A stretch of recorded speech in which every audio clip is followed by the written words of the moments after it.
నమస్తే అండి. నా పేరు కుశలవుడు. నేను చింతపల్లి మండలం అండి. గొందిపాకలు నా విలేజ్. సార్ అల్లూరి సీతారామరాజు జిల్లా అండి మాది. సో ఈ మనం చూస్తున్నది ఇది సింధూరపు చెట్టు. కొన్ని ఏరియాలో అనోట అంటారు, మేము జాప్రా అంటాము మా గ్రాంధీయ భాషలో. సింధూరపు చెట్టు కనుక మనం సింధూరంలాగా వాడడానికి ఉంటుంది. రెండవది ఫుడ్ కలర్ అండి. మన పెదవులకు వేసుకునేటటువంటి లిప్టిక్లో కూడా ఇది ఉపయోగిస్తారు.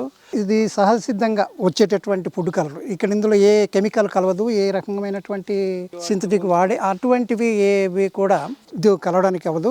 ఇది మాత్రం న్యాచురల్ సార్. ఎక్కువగా మా ప్రాంతం నుంచే మైదాన ప్రాంతం వాళ్ళు వచ్చి కొనుక్కొని వెళ్తుంటారు.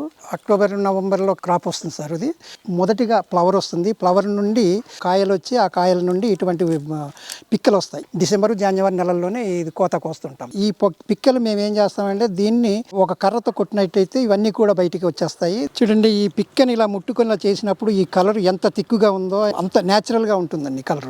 ఆంజనేయ స్వామి విగ్రహం అది అక్కడికి వెళ్ళినప్పుడు ఈ బొట్టుని వాడతాము, సింధూరపు కలర్. ఇది సంవత్సరానికి ఒకసారి వస్తుంది సార్ ఈ పంట. అందుకని ఈ పంటని మేము మా పొలాల్లో, మా గరువుల్లో, మా బౌండరీలో వేసుకుంటాము. ఇది కూడా ఒక రకమైనటువంటి ఆదాయం మాకు.